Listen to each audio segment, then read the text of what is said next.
It's you, is it? It's me.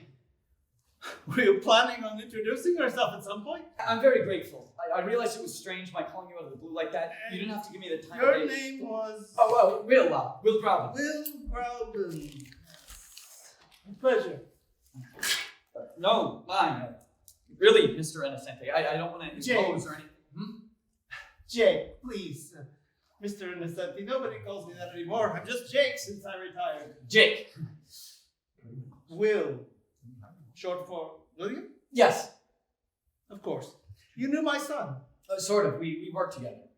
As you said on the phone. Worked? 5 or 6 years ago, here in Columbus. I was 5 or 6? Yes, 5 or 6 years ago. You don't know which? 5 or 6? 6. Yeah, it was 1985, so 6 years ago, I guess it was. Here in Columbus? Yes. I see. Go on. On what did you work? A play, just a play. You worked on a play. Would that be an oxymoron? Contradiction in terms. I know what an oxymoron is, Mr. Innocenti. Jake. You would think that what one would do on a play. This one was work. Ah, you got paid. No, it was community theater. I had just come back after a year of pretending I could make a career out of it, acting. Peter had just gotten back too from New York or LA or someplace. He was always coming back from somewhere. Actually, I think it was Paris. He went to Paris for a while, didn't he? Paris, 6 years ago. It's possible. Yeah, he talked about it early in rehearsals. Yes, he was very fond of talking about his travels. You must have been very proud of him. Must I? He was a talented dancer. He was. Well, one wonders why he came back home so often then. Columbus is not exactly a cultural mecca. Not much work for a talented dancer here. Well, it was home. He probably came back to touch base. No, Will. My son did not come back to touch base. He came back because it was cheaper than paying rent and buying food. Oh. He was a good choreographer, too. Yes? Well, he could have been. Yes. I first saw him dance. Must have been about 10 years ago. Guys and Dolls with the Civic Players. It was a pretty lame production, but you could feel the whole energy change when Peter took the stage. You know, this little guy with a cute face just all of a sudden jumps into the middle of everything. It was like the whole place caught fire. Did you see it? What was the name again? Guys and Dolls, sometime around 80, 81. No. Luck be a lady tonight was the number. Ironic. No, I'm quite certain I didn't see that one. Too bad. You'd have been proud. Actually, it was one of the things that made me want to go into theater a couple years later. It was intoxicating to me, that watching what could happen on a stage, watching that spark, you know? It was his mother who encouraged Pete to dance. Yeah. I was a bystander, but especially after his mother and I divorced. But it was you he came to stay with when he was home. How do you know? I heard it somewhere. You had sex with my son, is this correct? What? No. No? No, not even close. I see. Go on. Why didn't you ask me that? I just assume. Young man calls me up, wants to talk about my son. Now I understand you're in the theater. I was in theater, I'm not anymore. Yes, he was in the theater. Seems a logical presumption to make, doesn't it? That you are like my son. Well, I am. I mean, I don't know what sign language you're using, but I am gay. You are? Yes, but we never had sex. No. No, not even close. As a matter of fact, we couldn't stand each other, hating each other's guts. Really, if Peter and I had been the last two people on the planet, we never even really. Forgive me, Will. I just assumed that you sounded on the phone.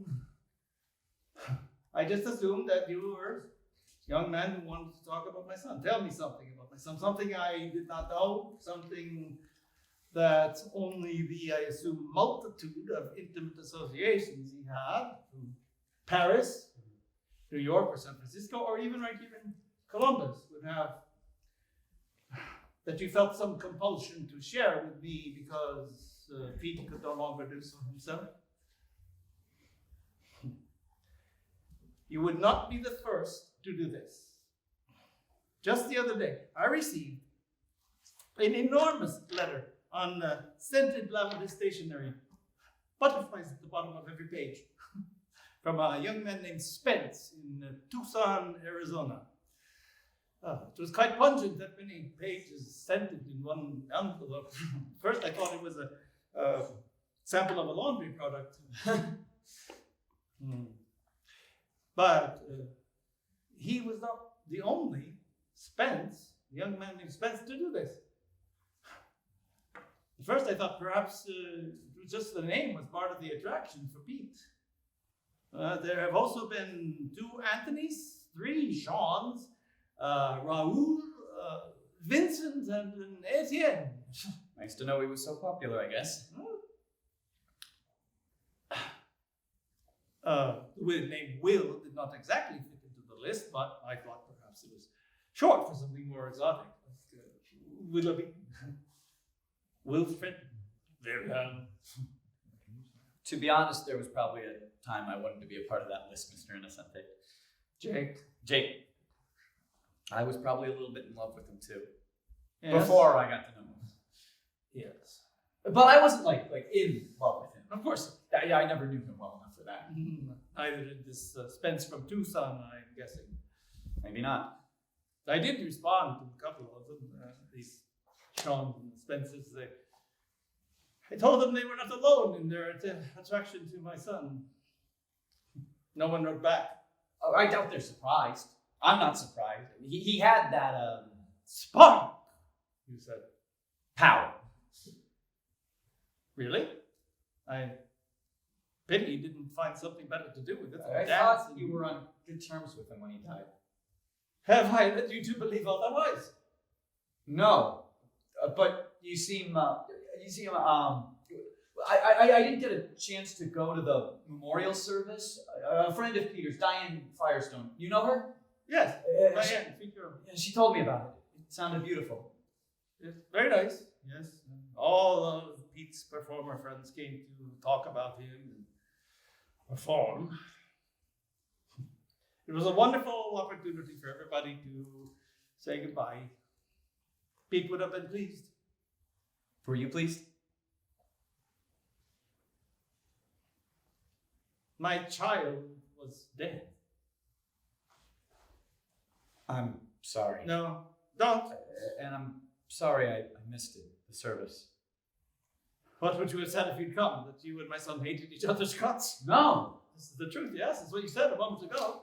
It was the show we did. Cabaret. I was cast in the Joel Grey part, the MC, who represents the soul of evil in Nazi Germany. It's a dancer's role. I'm not a dancer. Peter had done the role the summer beforehand at some playhouse in Connecticut, and so of course he had very definite ideas on how the role should be played. The show we did. Peter done the role before, and you were cast and he was not. No, he wasn't in the show. He was the choreographer. He could be stubborn. By the 3rd week of rehearsals, he wasn't talking to me unless he absolutely needed to. And it's not like I didn't try. For God's sake, I'm not a dancer. He was asking me to do things. It would have taken me a year just to learn how to do badly. And I'm not real fond of making a fool of myself in public, you know what I mean? One wonders why you wanted to work in theater. 2 nights before we opened, we had this classic blow-up. Peter, 2 nights before we opened, had this brainstorm for a combination he wants to add to the opening of Act 2. It came to him in a dream, he said. And by the time I saw it, he'd already taught it to the entire chorus. I mean, he set me up. It was the most complicated thing I'd ever seen. It had tap in it and all these spins and flips. And I mean, I can't tap. He knew that. The director cast me because I was a good actor, not because I was Mikhail Baryshnikov. So he set you up just to be mean. He humiliated me in front of the whole cast, and I lost it. 2 nights before we opened, I refused to even try, which sent Peter into this 15-minute rant about how he never worked on a show where the actors dictated the choreography. You see, what he wanted was for the director to fire me or me to walk out, and then he'd volunteer to do the role himself at the last minute. He had his mother's flair for melodrama. Yeah, well, it didn't work. Now, the director stood with me, Peter stormed out, and he didn't come back until the second week of the run. He never spoke to me again. Nor you to him. 2 years later, I ran into him in a bar. We moved our lips like we were catching up, like nothing had happened. It was an acknowledgement, at least. I wonder if he knew that. Knew about that he was sick? No. That's when a lot of people around here So started this waking up. is the terrible thing that you wanted to talk to me about? That you and my son had some silly theater spat 6 years ago? No, not at all. When I heard he was sick, I always thought that I always felt like I owed him something. Mr. Grauben, my son did not get cancer because you refused to do his dance. He was a difficult person to work with. It was easy to hate his guts. I know. I mean, I didn't mean that. My son got cancer because his body lost the ability to defend itself. Because a virus enters his bloodstream during some sexual act, which I do not care to imagine, with somebody, somewhere, possibly someone who was tragically in love with him, like Raoul, or one of the Shawns, or Spence from Tucson, whose letters smell like laundry products. Pete died of this cancer because he was a homosexual. And we live in a country that has decided to let homosexuals die. I'm a Jew, Mr. Grauben. I know what it is for a country to choose to let people die. You know, my son was very slow to relinquish a grudge. Well, he was his father's son. And I will be satisfied in time that this debt is paid. Forgive me for being blunt, but in my slow progress toward that objective, your story is not useful. It is trivia. It is not worth the time you've taken to tell it. I only meant to give some sort of... If you want to honor my son or earn his forgiveness, I suggest you join the cause of alerting others of your kind to the danger they're in. Or better yet, speak to those in power about the face of their crime, which I have seen, and which you will see if next time you are less afraid to look it in the face. Find that face, Mr. Grauben. Stare into it. Smell it. For it is your future. It is the legacy of your inertia. The longer you remain distracted by peripheral concerns, the greater your collusion with your oppressors. Wow. Wow? I must seem pretty shallow to you. What do you want from me? I don't know. Yes, I see this in the letters from these young men. Young men younger than they know. Looking for some ritual that has not yet been invented for them. Are you one of those? I don't know. Honestly, Peter wasn't my friend. He was the opposite, if anything. Really? Your enemy? In my head, I still get pissed off when I think about Cabaret. I still get pissed off that he didn't say goodbye before flying to Egypt. Did you know what he was going to do? Of course not. I doubt if anyone did. He had to have planned it, of course, but I don't think it was a plan he had shared even with himself. How could he? He knew how to make an exit. He was always fascinated by the pyramids. The perfectly preserved bodies, the strange artifacts they held. Jake? You okay? A man dies. That is all. It is foolish to look for anything beyond that. What are you saying now? That we shouldn't be angry? What about what you were just saying about the government? I am an old man. I am not required to be consistent. That's convenient. It's my right, from having lived so long. And it, like all rights, is clear. not endowed by God or society. Did you and Peter ever have talks like this? He did not have your patience. Nor did I. My father and I never had talks like this either. Mm. He died fairly young. I was 16. I see. There. Do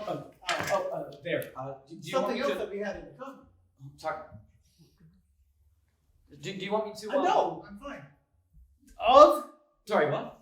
Of what did your father die? Cancer. Pretty much everything. Smoked his whole life. By the time a doctor saw him, he was a malignant mess. Those were his words. He only lasted a few months. My apologies. Will I have... I just late for another thank appointment.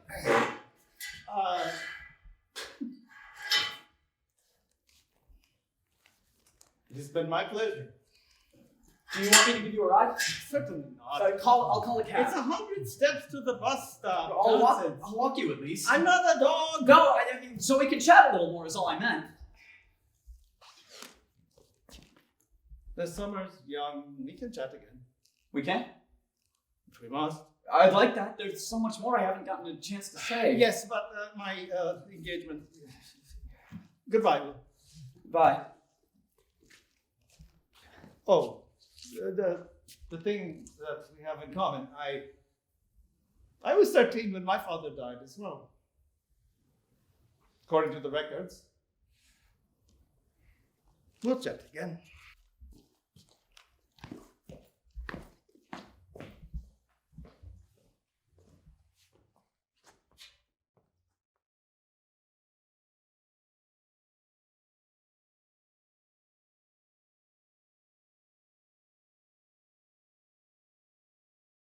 I just think there are other ways of fighting back. Or say not that. fighting. I said Changing things without fighting. Yes, You act as if violence is this end-all, be-all sort of solution. Your Jesus, for example. Excuse me, my Jesus? At least in the modern telling of his story, you're Buddha, you're Martin Luther King.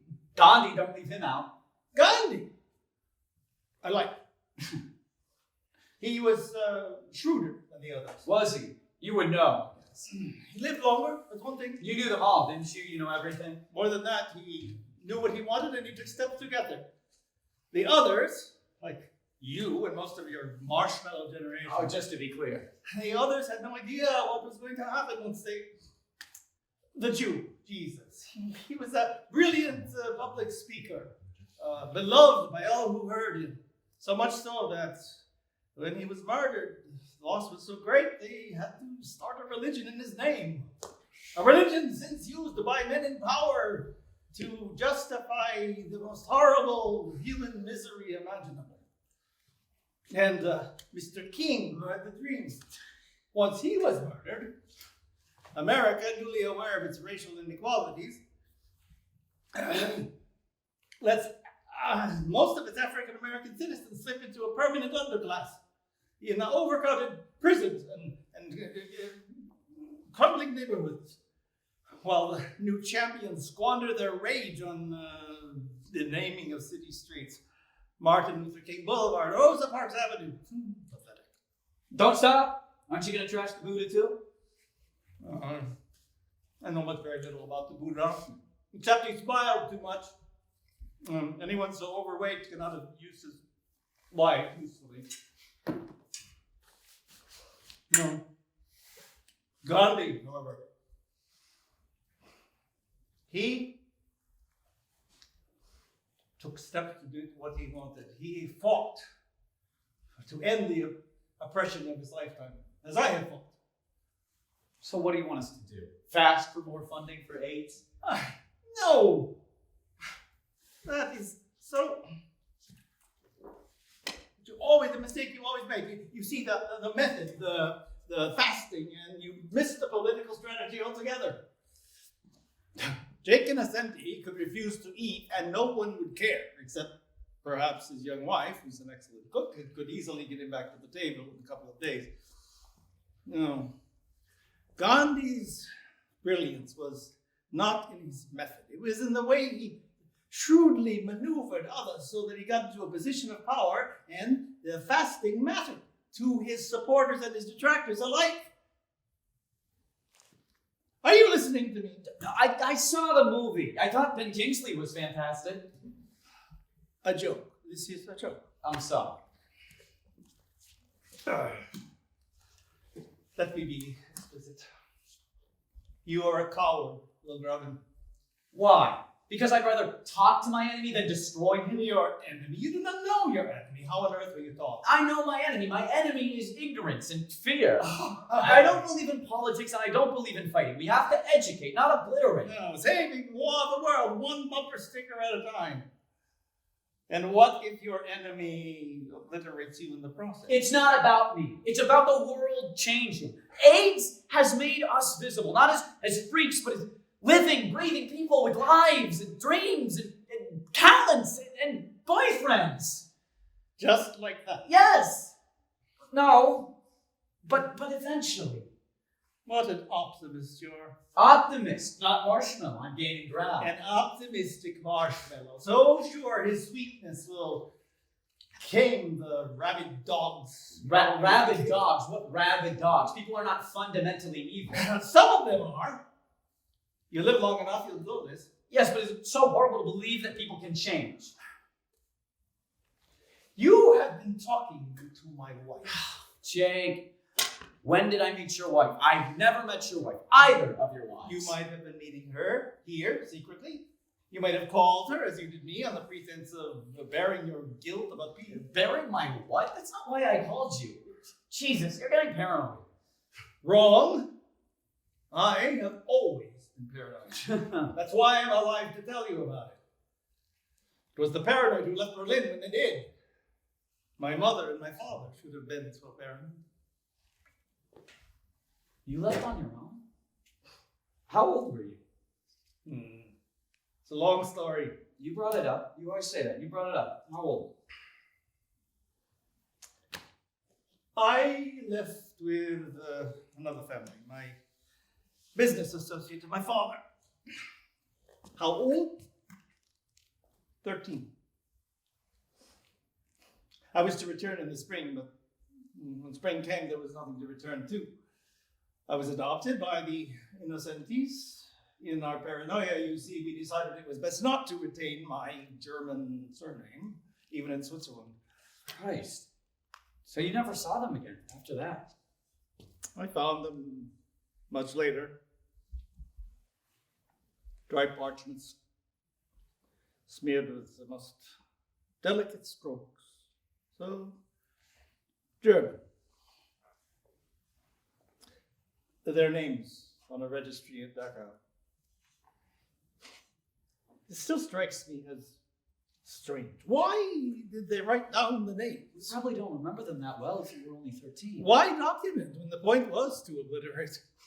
So German. You're being too rational, Jake. No, I'm being paranoid. And I'm certain you have been talking to my wife. I swear I have not. These are the words she uses. Paranoid, rational. Each night when we sit before the television, I discuss the evolving ethical dilemmas of my lifetime, and she guesses the letters on the Wheel of Fortune. Sometimes I chastise her for spending too much on the vowels. It's very rewarding. Hey, you both changed your names then? No. You and Peter, you both changed your names. Oh, Pete, yes. Yeah, that was his tactic one summer when he stayed with me. He was broke, the dancing business was not going so well, I guess. So he threw Pete Innocenti in the trash and became Peter Ashley. It was supposed to enrage me. I shrugged. What did I care? He wanted a new name, which enraged him. Which you wanted. Because it did enrage you. Stop pretending you're smarter than me. It's not seemly. I suppose I did enjoy Pete's attempts to disappoint me. Yeah, it was the same years later when he dropped the bomb about his lifestyle.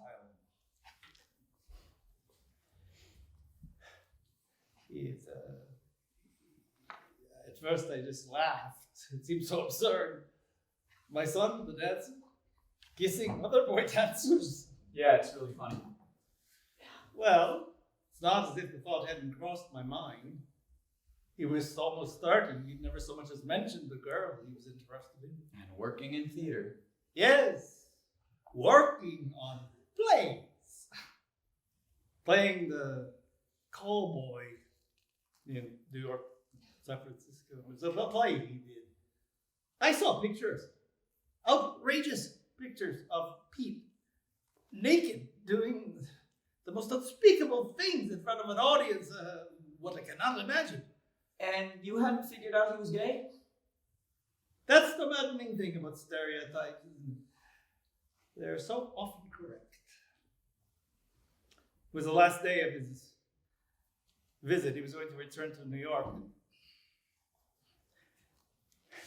We'd fought the night before. I don't know what about. Probably those pictures. There was always something. And he came downstairs, made a coffee, sat down and said, "Dad, I want to tell you something very important, and I don't care how much it hurts you.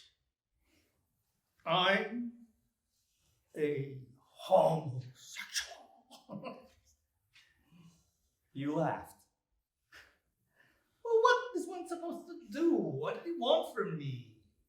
I said, "Pete, fine. You're a homosexual dancer living in New York, and you have no shame. Maybe I'm disappointed. I'm not going to jump off a building." When was this? I don't know. No, it wasn't because he had found out he was sick, if that's what you're thinking. He may have been concerned, of course, but I don't have no reason to think. I don't believe you. You know the kind of life he led. I mean, you got all these letters and that play, The Callboy. It isn't a play, by the way. It's a cheap porno video. Somebody told me about it, and I rented it. I didn't enjoy it. Well, I'm glad it wasn't a play. The thought of doing such things on a stage, live. He had to have thought he'd been exposed, at least. It's probably part of the reason he told you. He was probably scared shitless a long time before 1987. I mean, I don't know for certain, but Cabaret was in 85.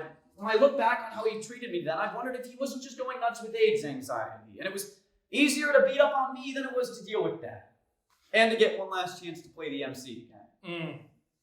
Yes, the evil heart of Nazi Germany, the role he wanted to play. The review said I was horribly miscast. I probably was. Peter would have been so much more dangerous, hard to take your eyes off. He would have been so much more exposed.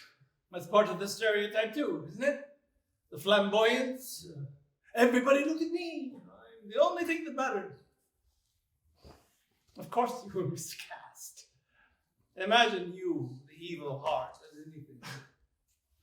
You were also not dead. I think that's what they call a false equivalency.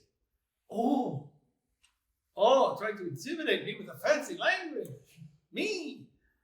Again, you're miscast. Jake, you really have no idea what you're talking about. Fine. Enlighten me. I am a sponge for your wisdom. You don't understand theater. Which is why you never understood Peter. What he did on stage cannot be described. He transformed. And he took the whole audience with him. Even in a crummy little production of Guys and Dolls, I couldn't get it out of my head for weeks. And I wanted to have it. What he had. That spark. No. Way more than that. I wanted time. I wanted time to stop like it did whenever I watched him or thought about him. I don't understand what you're saying. That's all right. You don't have to. I don't want you to. No, that's a lie. I do. But can you? I am a sponge. Peter, hated me. All right, fine. I hated him too. Hated? It's a very strong word. Yes, it is, but shut up. I'm talking now. It's sexual. It's about sex. Peter had sex every night of the week with every member of the audience. And it was like it didn't mean a thing. He didn't care. He just did it. And it was so damn maddening and irresistible. I still masturbate. I All masturbated last night, or tried to. May I remind you, we are in a public park. Little children could be. Where are there little children? There are no little children. Busty old men, man, who don't know what they hear about. Come on, you're tough. You can take it. I watch him still in my head. And I want to do that. I want to have that appetite, that apathy. And I wanted him to take me there. I wanted to break it. Him. If just once. If we had sex, like if things hadn't gone so badly between us, if we had sex like that, just great, thrashing, abandoned sex. You'd be dead. Be quiet. I'm not supposed to say anything when you talk like this. You don't. Yes, please shut the fuck up and please listen. Yes, if I must. Sex with him, feeling the heft, the breadth of his back, his shoulders, those legs. Even after cabaret, after shit hit the fan, I think about how much I hated him, but it would lead to sex anyways. My fantasy, this time angry, punishing sex. Oh, fuck, I've been making love to your son in my head ever since he died. I mean, that's sick, right? Attraction's one thing, but that's perverse. I even thought about being there with him. His arms around my waist. His hands. Us drifting slowly toward that pyramid. I even thought about helping him put the gun in his mouth, or taking it and putting it in mine instead. Jake! Thank God! I'm supposed to listen to this. This is nonsense. No, that wasn't permission. Sit down. But Father, Jesus! Just give me another minute. Another minute? No! This is nonsense. I watched that video. The call boy. As much of it as I could stand. It was so flat, so mechanical. How does porn always take something as potent as sex and make it so gross, boring? I should talk like I've ever had sex with. Except in my head. And nowadays, safe sex? Who the hell said sex was supposed to be safe? You should be glad that Peter came out to you. I never came out to my father. My mother, yes, the summer his cancer got worse. She told me not to tell him. Said it would kill him. He died anyway.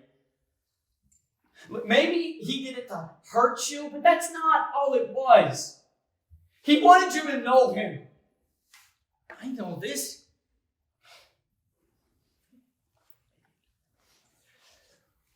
Why else did you leave me this journal? His what? Journal? Diary?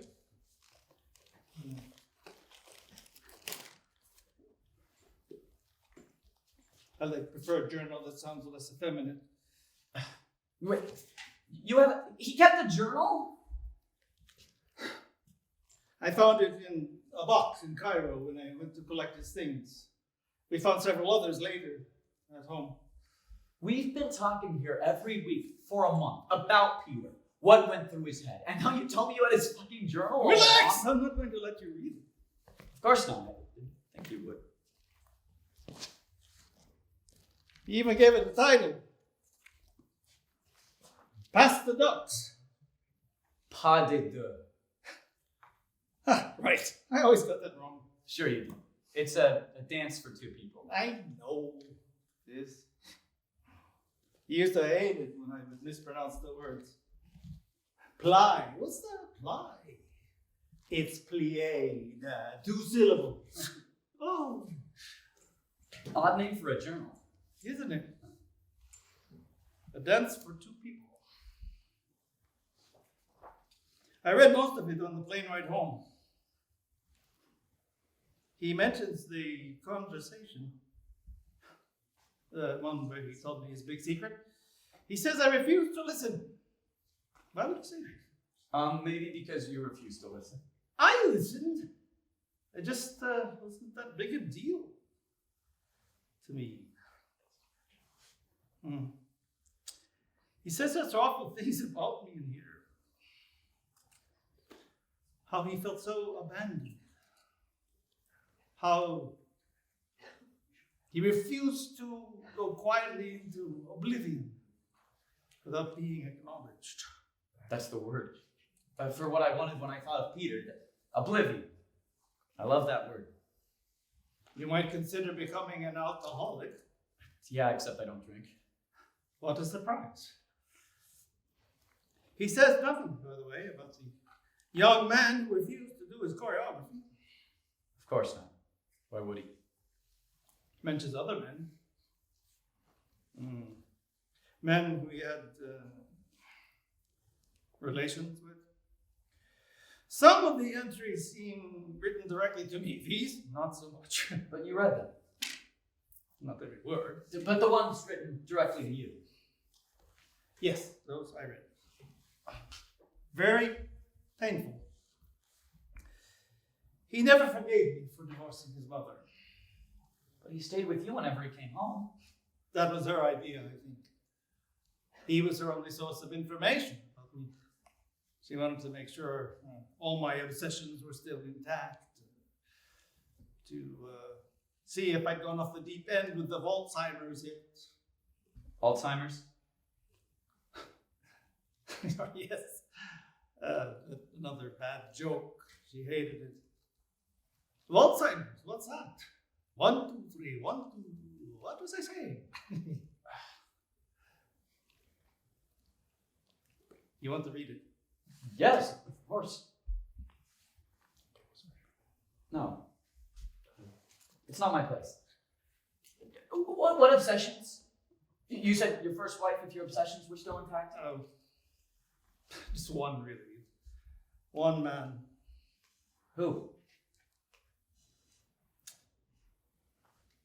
Joseph Sharon.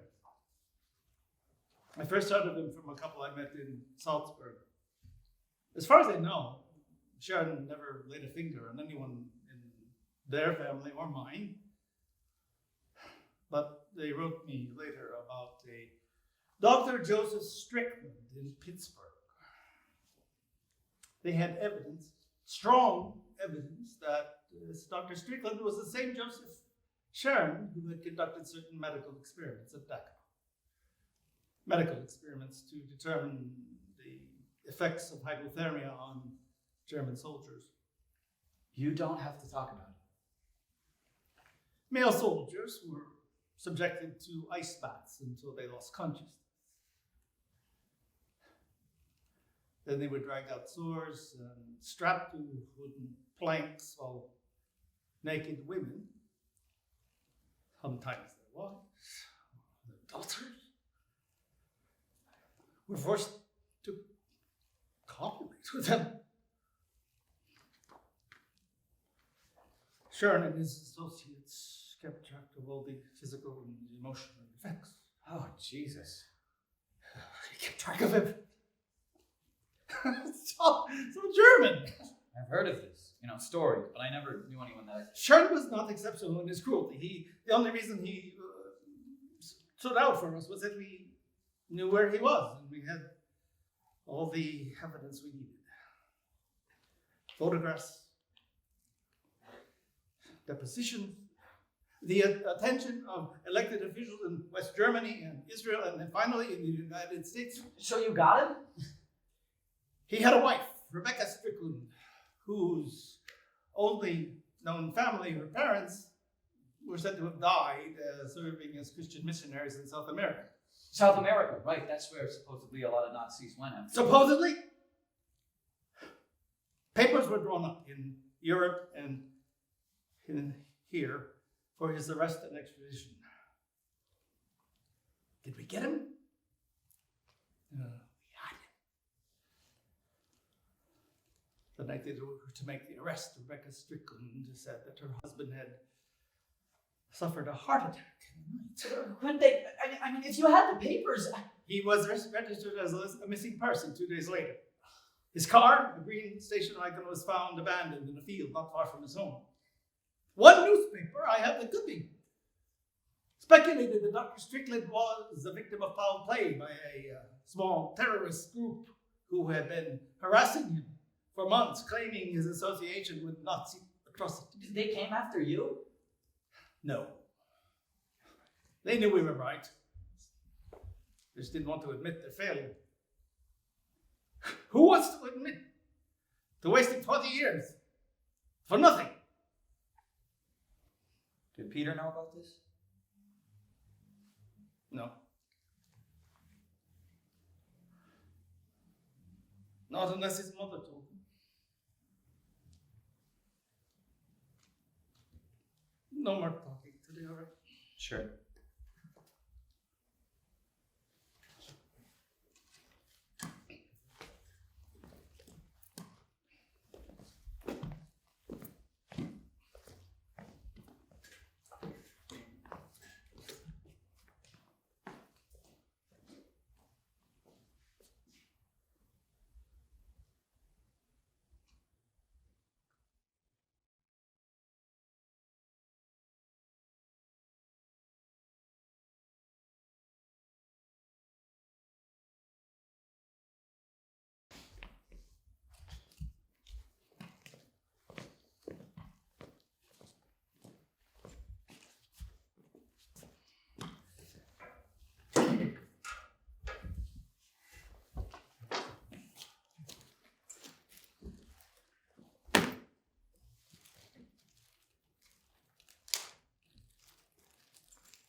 It's you, is it?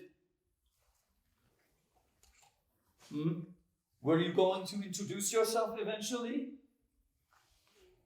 Don't be a prick. You're late. I'm not. The bus was. 20 minutes? You're always so punctual. It was a different bus. The late one. No sandwich for me?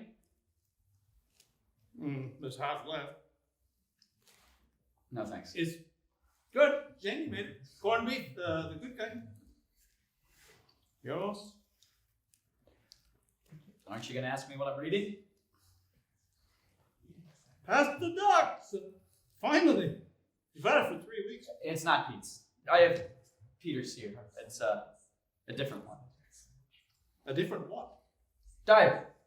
Sorry. Journal. Lesson. Payment. Whose? Yours? My dad's. From when he was in the Navy. Journal, definitely. Not a diary. Your father was a sailor. World War II? Of course. America to the rescue. Knight in shining armor to the world. I don't think he ever made it to Europe. Trolled the South Pacific mostly. He even talks about women he had in South America, which is kind of sick. He knew my mother would be reading it someday. Sounds like a jerk, your father. That's fair. So, I give you my son's journal to read, and you instead read your father's. I forgot it even existed. I read it when I was a teenager, but I couldn't remember much of anything in it. But then, when you gave me Peter's journal, I decided to hunt it down. One of my sisters had it. Did you find what you were looking for? Yes. How fortunate. Yes. I'm giving Peter's back to you. There's no reason. If you want I don't, Jake. I appreciate you letting me. It's just, he never meant for me to see it. You, maybe, his mother. He didn't know me. Why should I? I may not have known my son very well, but I'm quite certain he wanted everyone in the world to read it. But they do. But that's for two people. Does he ever say why he called it that? You're really not going to read it?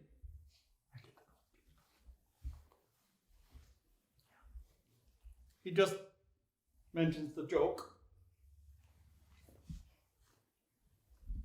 on one of his many tirades about what a horrible parent I was.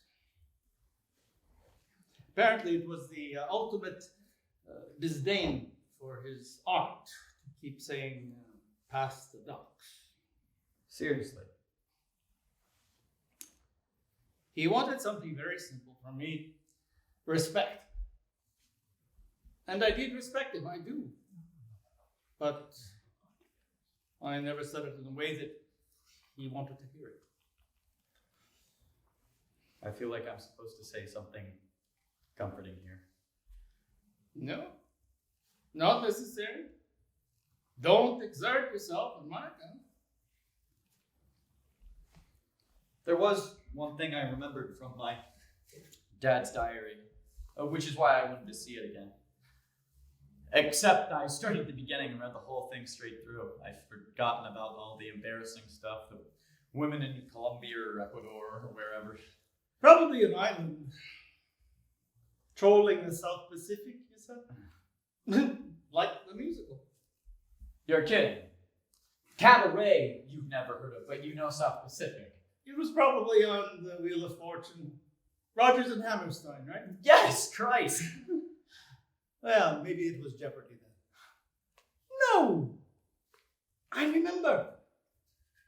Pete's high school did it when he was 10th grade. It was about intolerance. It was? I've never seen it. I just thought it was stupid songs. Hippie, hippie, hippie, hippie song. Yeah, there was that as well. But we had a good talk afterward. Pete and I and his mother. I doubt if he remembered that. What did you remember about your father? I remember it was very sad mostly. Stuff about missing my mother and my sisters. I wasn't born yet. But there's one place where he talks about standing on the deck of the ship, staring out at the ocean, and he talks about jumping in, killing himself. I just never thought about that before, even of him thinking about it. I mean, I'd never have been born. My mother might have met a nice man and remarried. And then when I read it this time, it triggered something else. Our house was kind of shabby. The walls didn't always reach the ceiling. We had curtains instead of doors, and I slept in the bedroom next to my parents. So if I stayed awake, I could hear every word they said. His sex drive was shot, and I think he blamed her for it. He'd cry, he'd make her cry. I just listened. I was fascinated. And I was, like 15 at the time, so I probably had no clue what they were talking about. Except one night. One night when he wasn't crying, he talked about the things he regretted most about dying young. And he said the thing he most regretted was that he wouldn't be there to see me become a man.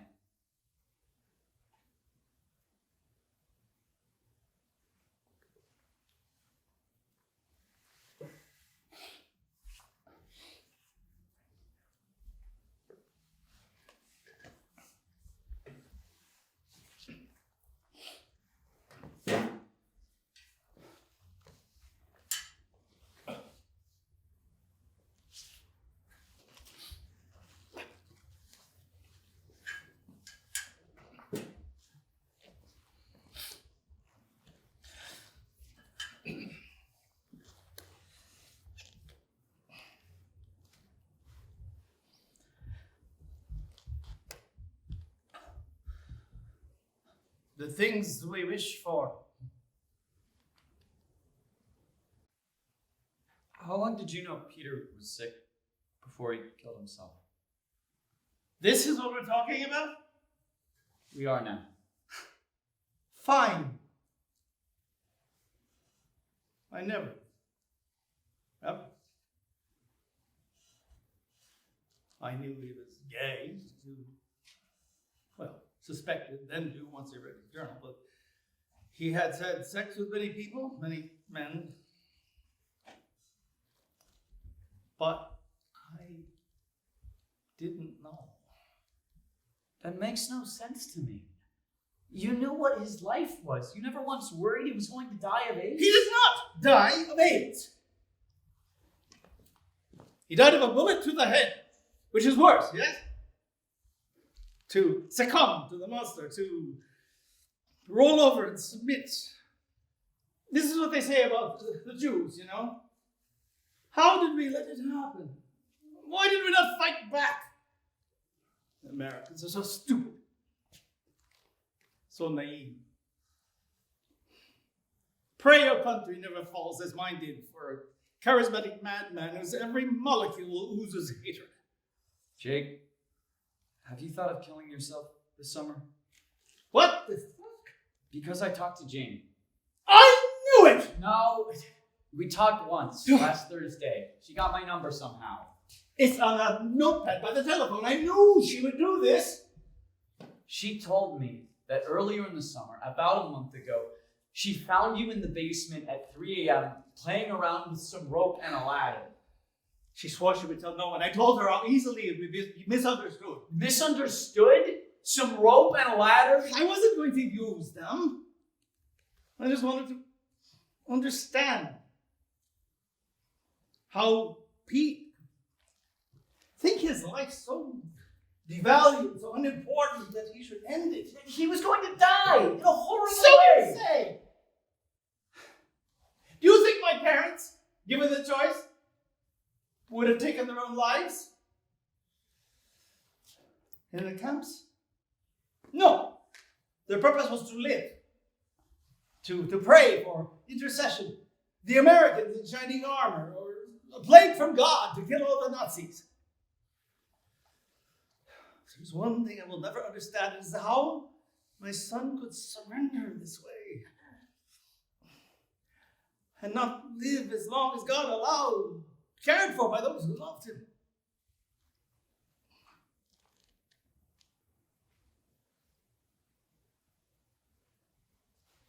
No, Will, I was not playing at suicide, but I wanted to understand it. To touch it. To understand how people... I get it. I get it. I'm sorry.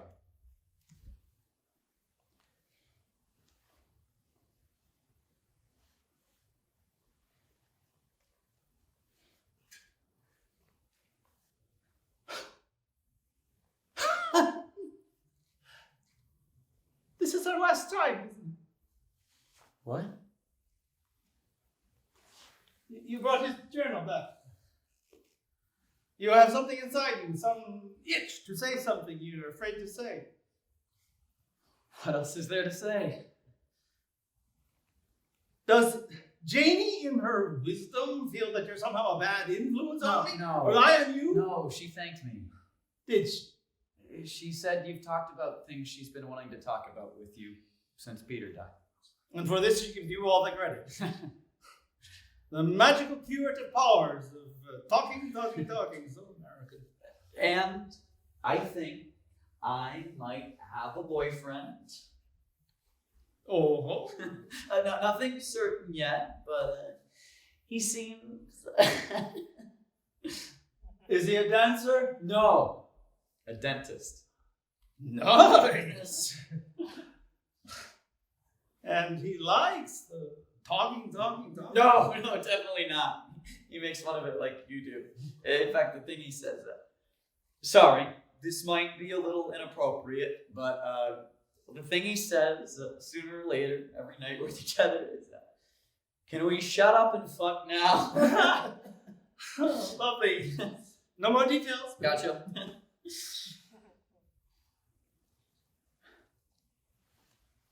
So, Jake, thank you. we solved nothing. No, but you're not too big into hugs, I bet, are you?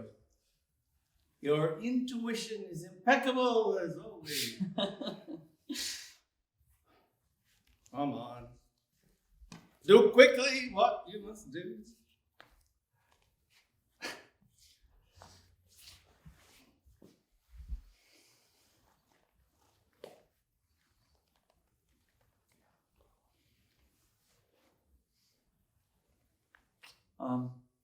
Jake? Yes? That's good. I'm trying to let go. So am I. No, you're not. This is becoming uncomfortable and weird. Yes, for me as well. Oh, thank God. Hey. Oh, I thought it was never going to end, and we may be stuck for a whole eternity in that ridiculous pose. No such luck.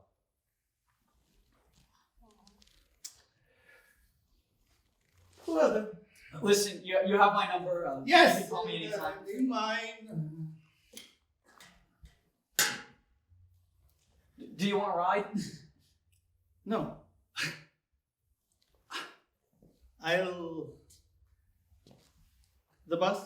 I like the bus. I'll take the bus.